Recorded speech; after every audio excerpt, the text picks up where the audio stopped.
بسم اللہ الرحمن الرحیم۔ السلام علیکم ناظرین اکرام، جب علی اصغر کو میدان میں امام حسین لاتے ہیں تو 10 محرم کے دن کربلا میں تمام فوج یزید کہتی ہے کہ شاہد حسین قرآن پاک لے کر آئے ہیں۔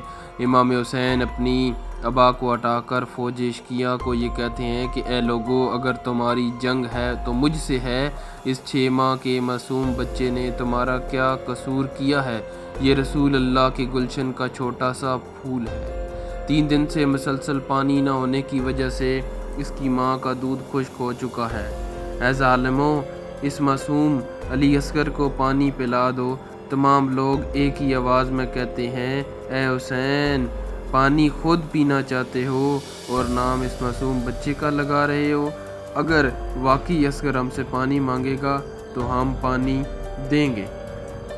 امام حسین علی اصغر کو کہتے ہیں، اے اصغر، مانگ اپنی نانا کی امت سے پانی، ورنہ روز محشر یہ لوگ کہیں گے کہ اگر اصغر ہم سے پانی مانگتا تو ہم پلا دیتے۔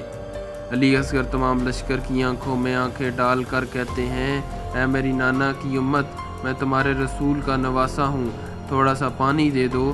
تاریخ نے لکھا کہ اصغر کی آواز میں اتنا درد تھا کہ فوج یزید ہلنے لگی۔ اتنے میں عمر بن سعد کہتا ہے، اے برملاق دیکھتا ہے، اصغر کا نشانہ لیا اور تیر چلا دیا۔ ایسا نہ ہو کہ اصغر پھر پانی مانگے اور فوج یزید بغاوت پر اتر آئے۔ انہوں نے علی اصغر پر تیر چلا دیا۔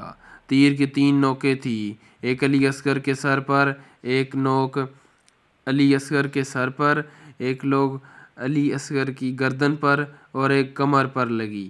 آپ کے جسم میں تھوڑا سا خون تھا تو حسین نے کہا، یہ خون آسمان کی طرف پھینک دوں؟ تو آسمان نے رو کر کہا، اگر خون علی اصغر کا ہماری طرف بھیجا تو قیامت تک ہم پانی نہیں برسائیں گے۔ امام حسین زمین کی طرف دیکھتے تو زمین کہتی، علی اصغر کا خون مجھ پر پھینکا تو میں کبھی اناج نہیں اگاؤں گی۔ تو پھر امام حسین اپنے علی اصغر کا خون اپنے چہرے پر مل دیتے ہیں اور اللہ سے کہتے ہیں کہ اے اللہ، میں روز محشر ایسا ہی تیرے پاس آؤں گا اور کہوں گا کہ میرے اصغر کا کیا قصور تھا اور اس کو 3 دن پیاسا کر کے شہید کیا گیا۔ ناظرین اکرام، اگر ویڈیو پسند آئی تو ویڈیو کو لائک اور چینل کو سبسکرائب کر دیں۔